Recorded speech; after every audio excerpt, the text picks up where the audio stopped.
पंडित दीनदयाल उपाध्याय की पुण्यतिथि पर प्रधानमंत्री ने भाजपा सांसदों को किया संबोधित। कहा, आत्मनिर्भर भारत अभियान से नए भविष्य का हो रहा निर्माण।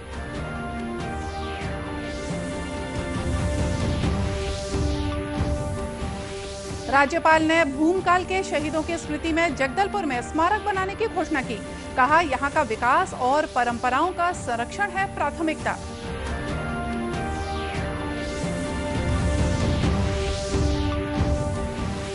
गौरेला पेंड्रा मरवाही जिले की पहली वर्षगांठ अरपा महोत्सव के साथ स्थापना दिवस समारोह का हुआ रंगारंग समापन।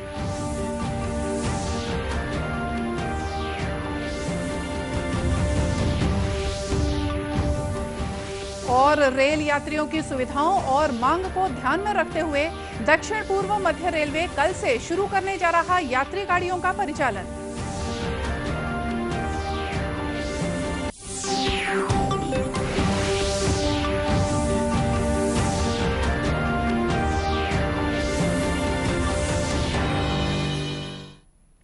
नमस्कार, आप देख रहे हैं दूरदर्शन समाचार। मैं हूं मोनिका शर्मा और आइए अब देखते हैं समाचार विस्तार से। प्रधानमंत्री नरेंद्र मोदी ने कहा है कि आत्मनिर्भर भारत अभियान निर्धनों, किसानों, श्रमिकों और मध्यम वर्ग के भविष्य निर्माण का माध्यम बनता जा रहा है। पंडित दीनदयाल उपाध्याय की पुण्यतिथि पर भाजपा सांसदों को संबोधित करते हुए प्रधानमंत्री ने कहा कि बुनियादी ढांचे में हो रहे परिवर्तन नागरिकों का जीवन आसान बनाएंगे। उन्होंने कहा कि कोरोना काल में आत्मनिर्भर भारत का कद दुनिया में तेजी से बढ़ा है। देश ही हमारे लिए सब कुछ है, तीनों लोकों के बराबर है। जब हमारा देश समर्थ होगा तभी तो हम दुनिया की सेवा कर पाएंगे, एकात्म मानव दर्शन को सार्थक कर पाएंगे। दीनदयाल उपाध्याय जी भी यही कहते थे। उन्होंने एक स्थान पे लिखा था, एक सबल राष्ट्र ही विश्व को योगदान दे सकता है। यही संकल्प आज आत्मनिर्भर भारत की मूल अवधारणा है। इसी आदर्श को लेकर ही देश आत्मनिर्भरता के रास्ते पर आगे बढ़ रहा है। कोरोना काल में देश ने अंत्योदय की भावना को सामने रखा और अंतिम पायदान पर खड़े हर गरीब की चिंता की।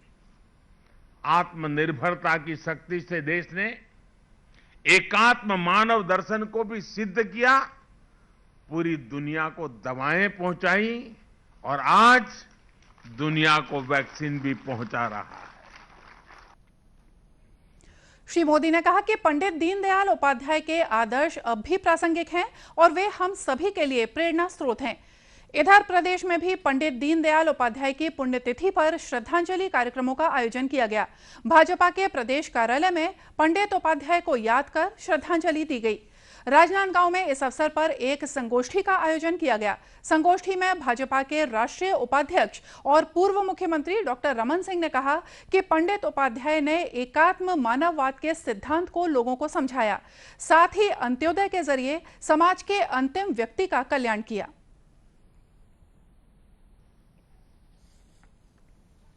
कर्मठ और भारतीय जनसंघ के जन्म के साथ राष्ट्रीय महामंत्री का दायित्व किया। एकात्म मानववाद के प्रणेता के रूप में जो पार्टी की रीति है, नीति है, कार्यक्रम है, क्रियान्वयन है, उसके लिए सारी रूपरेखा तय करने वाले और व्यक्ति को केंद्र बिंदु बनाकर पूरी की पूरी इस अर्थव्यवस्था को, देश की व्यवस्था को कैसे सुचारू रूप से संचालित किया जा सकता है, ये उनका एकात्म मानववाद का दर्शन था, जो पार्टी का मूल ग्रंथ है। और अंत्योदय की कल्पना को साकार करने की उनकी कल्पना थी। अंतिम व्यक्ति तक और अंतिम व्यक्ति की चिंता करें, ये उपाध्याय जी के दर्शन में रहा। संगोष्ठी में वक्ताओं ने पंडित उपाध्याय के व्यक्तित्व और कृतित्व पर प्रकाश डाला। राज्यपाल अनुसुईया उइके ने भूमकाल के शहीदों की स्मृति में जगदलपुर में स्मारक बनाने की घोषणा की है। राज्यपाल ने भूमकाल स्मृति दिवस पर जगदलपुर में आयोजित सभा में यह घोषणा की। उन्होंने कहा कि भूमकाल आंदोलन का देश की आजादी में काफी योगदान रहा है। ब्रिटिश शासन के खिलाफ यहाँ के आदिवासियों ने गुंडाधुर की अगुवाई में साहस के साथ आंदोलन चलाया था। राज्यपाल ने इस अवसर पर भूमकाल के शहीदों के परिजनों को सम्मानित भी किया। के नाती का महामहिम राज्यपाल महोदया के करकमलों से सम्मान श्री आदर्श कश्यप सहित जगदू धर्मू महाराज जगदलपुर को बसाने वाले परिवार को यह सम्मान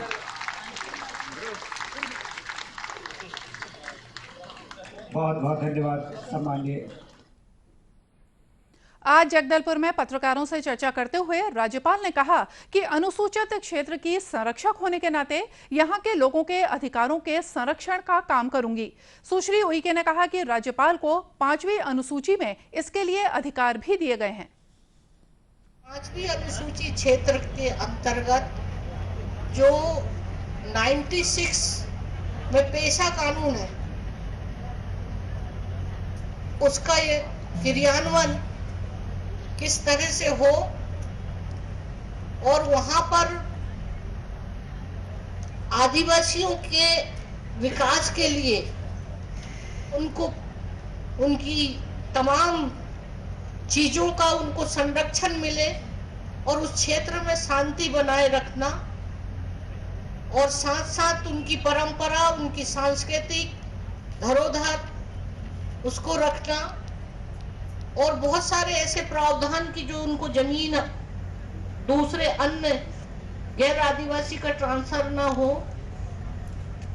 और वहां पर 100% उनका आरक्षण पंचायतों में और इस तरह के तमाम सारा जो है प्रावधान पेशा कानून के तहत ट्राइबल में अनुसूचित क्षेत्र के लोगों को ये मिला हुआ है और उसका पूरा चीजों को देखना एक राज्यपाल की एक विशेष उसमें शक्ति दी गई है। राज्यपाल ने कहा कि राज्य सरकार भी बस्तर के विकास के लिए स्थानीय स्तर पर अनेक कार्यक्रम चला रही है। मुख्यमंत्री भूपेश बघेल ने कहा है कि अरपा महोत्सव से गौरेला पेंड्रा मरवाही जिले को एक नई पहचान मिलेगी। मुख्यमंत्री गौरेला पेंड्रा मरवाही जिले की स्थापना की प्रथम वर्षगांठ के अवसर पर आयोजित अरपा महोत्सव को संबोधित कर रहे थे। उन्होंने कहा कि जिले को पर्यटन जिले के रूप में विकसित किया जाएगा। इस मौके पर मुख्यमंत्री ने जिले में 20 करोड़ रुपए से ज्यादा के विकास कार्यों का लोकार्पण और शिलान्यास किया।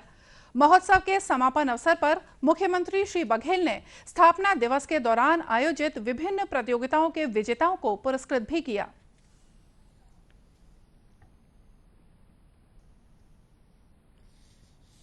विजेता सुधा रतन पैकरा माध्यमिक शाला बमनी, कविता लेखन वर्ग ब विजेता आगमन ताम्रकार उच्चतर माध्यमिक विद्यालय टिकरकला गौरेला, कबड्डी पुरुष विजेता ग्राम पंचायत कोटमी कला। श्री बघेल ने क्षेत्र में पत्रकारिता के पुरोधा पंडित माधवराव सप्रे की स्मृति में बनाए गए प्रेस क्लब भवन का शिलान्यास किया। इस कार्यक्रम में उन्होंने पंडित माधवराव सप्रे के 100 वर्ष पुराने लेखों के संग्रह पर आधारित पुस्तिका का विमोचन भी किया। कार्यक्रम को विधानसभा अध्यक्ष डॉक्टर चरणदास महंत ने भी संबोधित किया।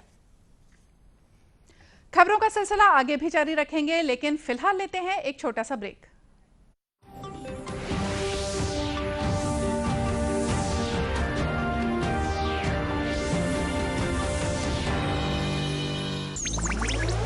डिजिटल बैंकिंग का है जमाना, टाइम है बचाना। डिजिटल बैंकिंग है आसान, करो चाहे कोई भुगतान, एनी टाइम एनीवेयर, सेफ है, फास्ट है, हर पेमेंट उंगलियों पे सेट है।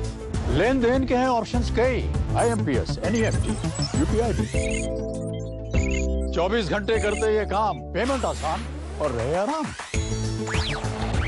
RBI कहता है जानकार बनिए, सतर्क रहिए।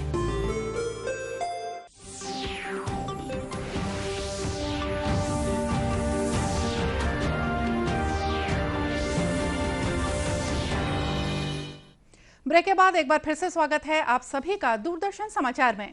खबरों में आगे बढ़ते हैं। इन दिनों देश में राष्ट्रीय सड़क सुरक्षा माह मनाया जा रहा है। इस दौरान प्रदेश में भी सभी जगह लोगों को यातायात के नियमों के प्रति जागरूक करने के लिए अनेक कार्यक्रम आयोजित किए जा रहे हैं। कबीरधाम जिले में भी जागरूकता रथ के जरिए लोगों को यातायात नियमों की जानकारी दी जा रही है। रथ में यमराज के रूप में यातायात आरक्षक लोगों से 2 पहिया वाहन पर 3 सवारी के नहीं बैठने और तेज गति से वाहन नहीं चलाने को कह रहे हैं। उन्होंने वाहन चालन के दौरान नशा नहीं करने की नसीहतें देते हुए लोगों को सड़क दुर्घटनाओं से सचेत रहने को कहा।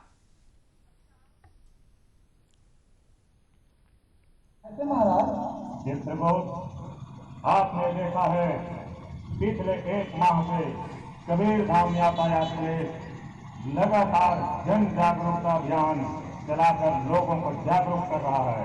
हमारा फिर भी ये देखो, ये मानव 2 पहिया वाहन में 3 सवारी बिना हेलमेट से कैसे लहराते हुए चले आ रहा है। प्रभु मैं भी क्या देख रहा हूं।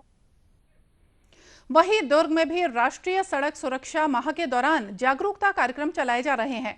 नुक्कड़ नाटक और सांस्कृतिक कार्यक्रमों के जरिए लोगों को यातायात को सुगम बनाने के लिए जागरूक किया जा रहा है। इसी कड़ी में दुर्ग के औद्योगिक ग्राम मलपुरी खुर्द में वाहन चालकों के लिए स्वास्थ्य शिविर का आयोजन किया गया। शिविर में उनके स्वास्थ्य जांच के साथ ही यातायात नियमों की जानकारी भी दी गई। पुलिस अधीक्षक दुर्ग प्रशांत ठाकुर ने कहा कि छोटी छोटी सावधानी से बड़ी सड़क दुर्घटनाओं को टाला जा सकता है। छोटी आपकी लापरवाही आपके जान के लिए खतरा बन सकती है और जीवन अनमोल है। मैंने चालक बंधुओं से भी अनुरोध किया कि आप भी गाड़ी को, बड़ी गाड़ी आप रोड पे पार्किंग ना करें, उसको पार्किंग के स्थल पे करें। देखें, अचानक कहीं गाड़ी को रोक ना दें। अपनी गाड़ी को ये ना सोचें कि किस कंपनी में लग रही है। छोटी सी चीज़ें पीछे मौका लेके खुद से रेडियम लगाएं। आज कोई व्यक्ति आके आपकी गाड़ी में टकरा रहा है, हो सकता है वो आपका परिवार का, परंतु आपका परिवार भी कहीं और रहता है और वो चल रहा है और किसी गाड़ी में टकरा है, तब उसका दर्द महसूस होता है। तो दर्द मानव के अंदर होना चाहिए। सभी अपने भाई हैं। इस दर्द को सोच के हम अगर ट्रैफिक पे हर चीज़ों को आगे पालन करेंगे। इस अवसर पर जरूरतमंद वाहन चालकों को हेलमेट और चश्मा भी वितरित किया गया। रेल यात्रियों की सुविधाओं और मांग को ध्यान में रखते हुए रेल प्रशासन दक्षिण पूर्व मध्य रेलवे के बिलासपुर रायपुर डोंगरगढ़ के बीच 12 सवारी स्पेशल ट्रेनों का परिचालन कल से शुरू करने जा रहा है। रेलवे प्रशासन से मिली जानकारी के अनुसार बिलासपुर रायपुर बिलासपुर यात्री स्पेशल ट्रेन का परिचालन कल से, Bilaspur Raipur Bilaspur MEMU special train का परिचालन 14 फरवरी से, Raipur Durg Raipur MEMU special train का परिचालन 14 फरवरी से और Durg Raipur MEMU special train का परिचालन 15 फरवरी से किया जाएगा। इसके अलावा Raipur Dongargarh Bilaspur MEMU special train का परिचालन 13 फरवरी से और Raipur Dongargarh Raipur MEMU special train का परिचालन 12 और 13 फरवरी से किया जाएगा। इन गाड़ियों का परिचालन रेल प्रशासन के आगामी निर्देशों तक जारी रहेगा। कोरोना काल में सड़क किनारे दुकान लगाने वाले छोटे दुकानदारों को काफी नुकसान का सामना करना पड़ा था। केंद्र सरकार इन दुकानदारों की स्थिति को देखते हुए प्रधानमंत्री स्ट्रीट वेंडर्स आत्मनिर्भर निधि योजना चला रही है, ताकि ये एक बार फिर आर्थिक रूप से सबल और सक्षम बन सकें। महासमुंद जिले में भी अगस्त 2020 में इस योजना की शुरुआत की गई है। योजना के क्रियान्वयन अधिकारी और महासमुंद नगर पालिका के मुख्य कार्यपालन अधिकारी A.K. हल्दर ने बताया कि अब तक 105 फुटपाथ विक्रेताओं को 10,50,000 का ऋण मुहैया कराया गया है। 105 हितग्राहियों का हो चुका है। 850 लक्ष्य हमारा जो है वो 1130 का है और 1188 है। 1130 1200 करीब फॉर्म्स हमारे ऑनलाइन आ चुके हैं और जितने हैं इसमें 105 लोगों को फाइनेंस हो चुका है 10,000 के हिसाब से। और लगातार आप देख पाएंगे कि मेन रोड में काफ़ी ऐसे लोग हैं जिनको हम लोगों ने स्वनिधि के अंतर्गत दिया है और जिनकी स्थिति रोजगार की आज बहुत अच्छी है और उनका परिवार अच्छे से चल रहा है। और इसके अतिरिक्त अभी हम लोग लगातार कैंप कर रहे हैं। जितने भी वेंडर्स हैं उनको समझाइश दे रहे हैं, कैंप कर रहे हैं, हमारे CEOs हैं उसके लिए, और कैंप कर करके हम लोग ज़्यादा से ज़्यादा लाभ दिलाने के लिए वेंडर्स को इसके स्कीम में जोड़ने के लिए हम लोग लगातार शिविर कर रहे हैं इसमें से। योजना के हितग्राहियों ने कहा कि उनका काम कोरोना काल में लगभग बंद हो चुका था और वे आर्थिक तंगी से जूझ रहे थे। ऐसे में योजना से उन्हें फिर से काम शुरू करने में काफी मदद मिली है। पीएम हम सरकार है पैसा दी 10,000 लोन, तो उनमें ना थोड़ा बहुत मतलब पहले से थोड़ा बहुत ठीक ठाक से दिन है चला थे और थोड़ा बहुत बने फायदा मिला थे। रोज के 500-600 बिक्री आ जाते, अपन गुजर बसला अच्छा से चला। कोरोना के बाद ना हम लोग का चलना थोड़ा तकलीफ हो गया था, पैसा की तकलीफ हो गया था। फिर उसके बाद ना हम लोग के पास पैसा नहीं था कि सामान खरीदने के लिए। फिर ममता मैडम बोले कि नगर पालिका की तरफ से ना 10,000 का लोन आया है और किस्त के में महीना पटाना है। और ममता मैडम की ऑनलाइन में सब किए हैं, उसके बाद 10,000 मिला, उसके बाद सामान लाए हैं और दुकान अभी ठीक चल रहा है। गौरतलब है कि ये योजना वर्ष 2022 तक चलाई जाएगी। और इसी के साथ ये समाचार बुलेटिन यहीं समाप्त हुआ। नमस्कार।